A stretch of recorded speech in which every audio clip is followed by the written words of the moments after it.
Podalakuru Janasena party ఆవిర్భావం దినోత్సవం సందర్భంగా పొదలకూరు బస్టాండ్ సెంటర్లో భారీ రక్తదాన శిబిరం నిర్వహించారు. సర్వేపల్లి నియోజకవర్గం ఐటీ కోఆర్డినేటర్ ప్రసాద్, మండల అధ్యక్షుడు అనిల్ కుమార్ ముఖ్య అతిథులుగా పాల్గొని శిబిరాన్ని ప్రారంభించారు. పవన్ కళ్యాణ్ ఆశయాలకు అనుగుణంగా సామాజిక సేవలో భాగస్వాములు కావడం సంతోషంగా ఉందని వారు తెలిపారు. మొగల్లూరు గ్రామానికి చెందిన జనసేన నాయకుల సహకారంతో ఏర్పాటు చేసిన ఈ కార్యక్రమంలో పలువురు రక్తదానం చేశారు.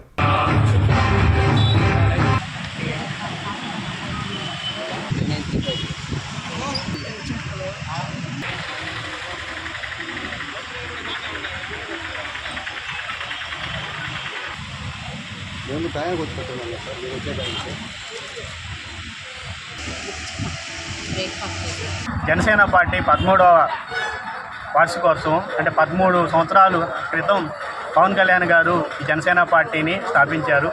ఆయన 10 సంవత్సరాలు ఎంతో కష్టాలు అనుభవించి ఎన్నో అవమానాలు ఎదుర్కొని వాళ్ళతో పాటు జన సైనికులు జనసేన నాయకులు కూడా ఎదుర్కొని మనం 2024 ఎలక్షన్స్లో కూటమిలో భాగంగా ప్రభుత్వం ఏర్పాటులో మనం భాగమయ్యాం.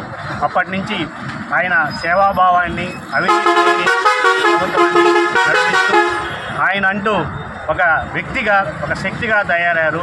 ఈరోజు దేశంలోనే ఒక గొప్ప ప్రజల అభిమానం ఉన్నటువంటి నాయకుడిగా ఎదిగారు. కాబట్టి రాబోయే రోజుల్లో ఆయన ఎన్నో ఉన్నత పదవులు అధిరోహించి జనసేన పార్టీ మంచి కార్యక్రమాల్లో పాల్పంచుకోవాలని వేడుకుంటున్నాను.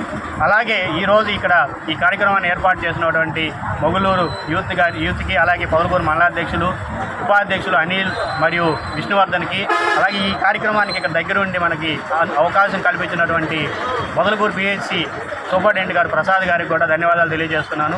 రాబోయే రోజుల్లో ఇలాంటి సేవా కార్యక్రమాలు జనసేన పార్టీ తరఫున ఎన్నో జరపాలని నాయకుల్ని జన సైనికుల్ని వీర మహిళలను అందరినీ వేడుకుంటూ సెలవు తీసుకుంటున్నాను.